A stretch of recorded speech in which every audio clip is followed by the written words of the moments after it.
Hey everyone, I'm back, and today I'm going to talk about yoga philosophy and what school or system that it comes from and why it's important.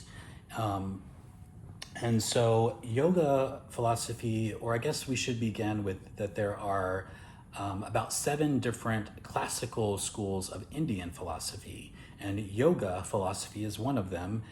But there's also another one that I would like to introduce, which is Samkhya philosophy, which Samkhya literally translates to truth realized, and uh, the shortest way to put it would be to say that the subject matter is consciousness versus matter, and then the subject matter of yoga philosophy is meditation and contemplation.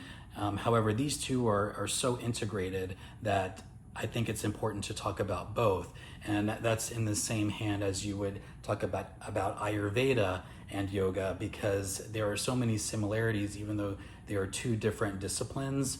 However, you can think of Ayurveda as an ancient medical science of India, or also it's been called different things such as the science of life or the science of health.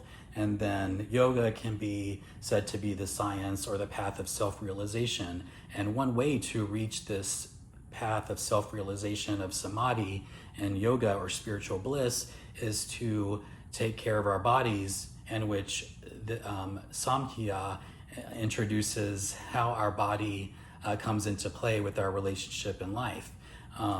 As does yoga as well, hence the similarities. But what I like about Samkhya is that it teaches us that there is consciousness, that where we begin, that transforms into energy, and then transforms into matter, or manifests into our body. And so within the matter of our bodysuit, or our form, there are also details within that form, such as the organs that we use to function and the senses that we have.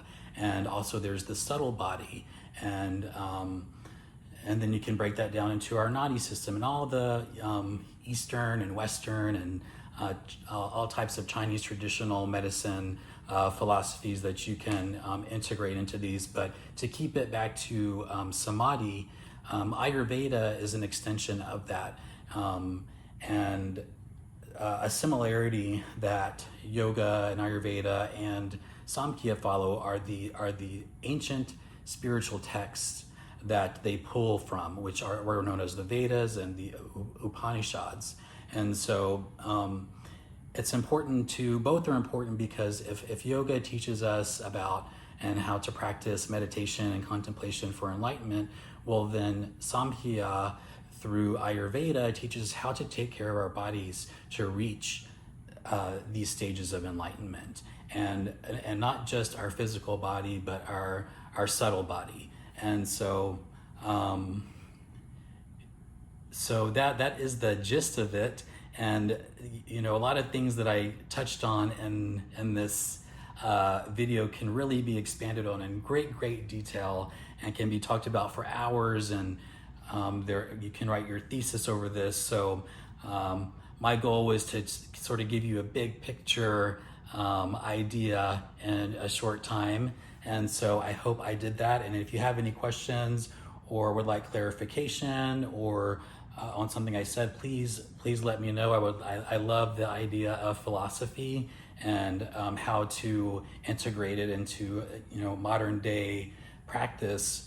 And I think yoga is a great way. The practice of yoga asana is a great way to do that, and even following the 8 limbs. I'm really an advocate of and passionate about Ayurveda as well, because I have noticed physical and mental and emotional changes in my own self by practicing simple therapies that Ayurveda teaches us, and also that yoga teaches us. And one real quick, you can consider the chakra system.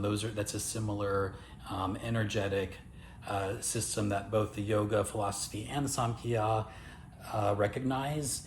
And what things in nature can we like herbs.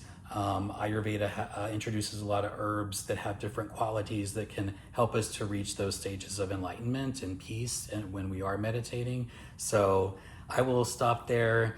Once again, please feel free to comment or leave me some feedback. Have a great day.